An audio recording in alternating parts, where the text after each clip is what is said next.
इस घटना को सुनो, आप आश्चर्य में पड़ोगे कि भगवान क्या क्या नहीं कर सकते। आप छोटे से 2 लाइन में बता देता हूं आज आपको, ये घटना 2 लाइन में आपको बताऊंगा। आप वो घटना तो सुनो। एक बॉम्बे में बहुत बड़े हार्ट डॉक्टर हुए हैं, नारायण दास राव, बहुत बड़े डॉक्टर, यानी उनका हाथ लगने के बाद कोई मर नहीं सकता, इतने विख्यात। कैसा भी ट्रीटमेंट हो, कैसा भी काम हो, दुनिया में उनका हाथ लग गया तो वो निहाल हो गया। और दयालु भी इतने, हजारों हार्ट ऑपरेशन उन्होंने फ्री से किया बॉम्बे में। कोई गरीब आए पैसा नहीं लें, दुखी आए पैसा नहीं लें। आप बहुत बड़ा बनने का जरूर सपना देखिए, उस सपने में कुछ धर्म और दान का उद्देश्य भी रखिए। वो रखोगे तो ये सपना पूरा करने के लिए भगवान सहयोग करेंगे। क्या करेंगे? हाँ, भगवान अपने आप सहयोग करेंगे कि ये कुछ करना चाहता है, कर लें। एक आपको मैं बोलता हूं, एक मां रसोई बना रही है, काम में लगी हुई है, पति उधर से खाना लाओ चिल्ला रहा है। हाँ, समझो इस बात को।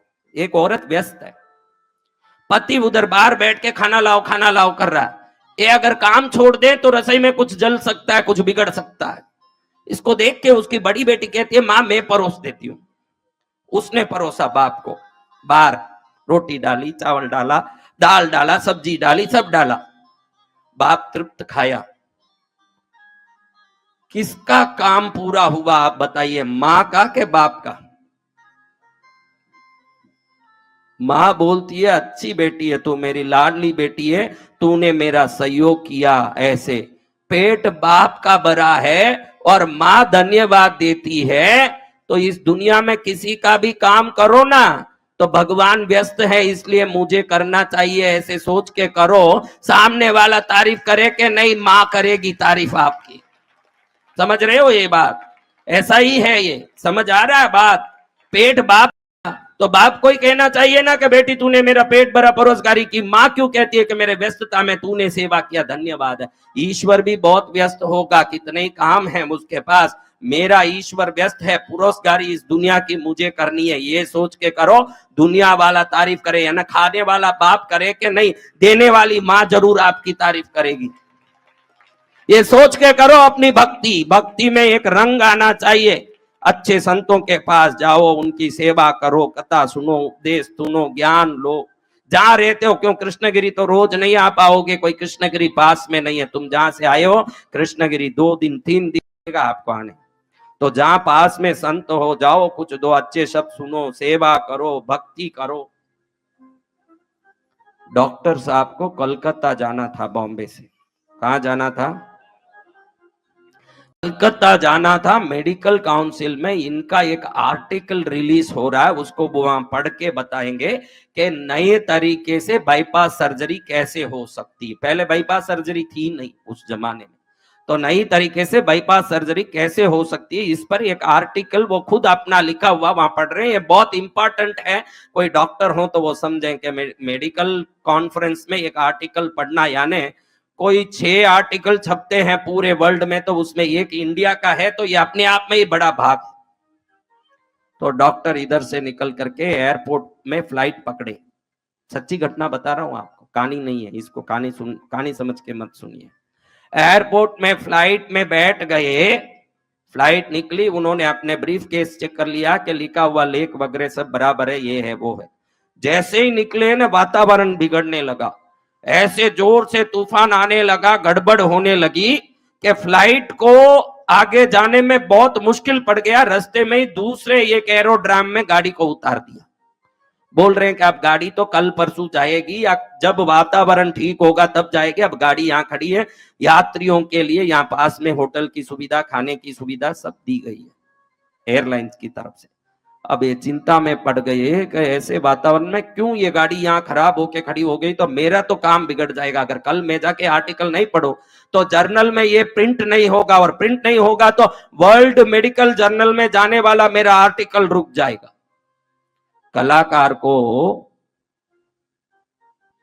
उससे मिलने वाले पैसे से भी हुनर वालों को उससे मिलने वाले पैसे से भी उससे मिलने वाला जो नाम है उसका जरूर एक मन में चिंता होता है।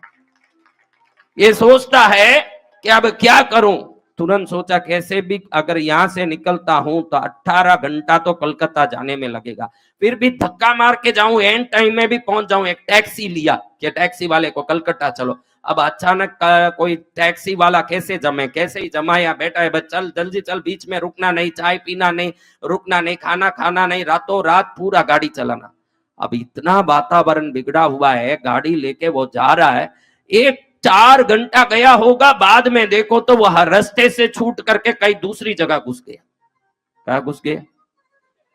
अब वहां अंदर जा रहा है, इसको पहले तो लगा ये तो कोई कलकत्ता का रास्ता कोई ऐसे गली में आता है, वो तो बहुत बड़ा हाईवे होगा, ऐसे कैसे होगा। फिर देखो तो एकदम 60-70 किलोमीटर अंदर आ गए। भयंकर बारिश, तूफान, वृक्ष ऐसे हिल रहे हैं जैसे चुड़ैल हिल रही हो, भयंकर घबराहट हो रहा है। डॉक्टर साहब सोचे तो अब तो ये गाड़ी कहां जाएगी, नीचे देखो तो दलदल कीचड़, कभी गाड़ी फंसे, कभी गाड़ी परेशान होवे। ये सोचे कोई कीचड़ में फंस गई तो यहाँ धक्का मारने वाले भी नहीं, वहीं फंसे रहेंगे। ड्राइवर को बोला जाने दो भैया, हम रास्ता भूल गए हैं, वो कोई अंदर आगे 60-70 किलोमीटर बाहर निकल के कलकत्ता का रास्ता पकड़ के तो पहुंचना ही संभव नहीं है। कुछ दुर्भाग्य समझो, अब तो वापस निकलने का देखो, कहीं घर हो तो देखो वहां गाड़ी रोक के थोड़ी देर रेस्ट कर लेते हैं, फिर सुबह निकल के वापस जाएंगे। देखा तो एक झोपड़ा जैसा एक घर है, घर जैसा घर। उस घर के पास गए, डॉक्टर साहब सोचे इसमें तो बहुत कमरे भी नहीं होंगे, छोटा घर है, या अंदर रहने जगह मिलेगा कि नहीं। दूर दूर तक दूसरा घर नहीं है, दूर दूर तक कोई घर नहीं है। और एकदम विचार करके सोचते हैं एक ही छोटा घर है, जो भी रहते होंगे हम थोड़ी देर अंदर बैठ जाएंगे। रात के करीब 1 बजे होंगे, और ये 1 बजे रात में खटखट दरवाजा खटखटाए, एक औरत ने दरवाजा खोला। ये अंदर आए, वो बोले कि बरसात में फंस गए माता जी, हम थोड़ी देर अंदर बैठ सकते हैं क्या? घर छोटा है साहब, इधर आप देख लीजिए, फटी चटाई है, आप बैठ सकते तो बैठे। एक चटाई बिछाया, उसमें बैठाया, ड्राइवर भी अंदर बैठ गया। चाय लाऊं साहब आपको?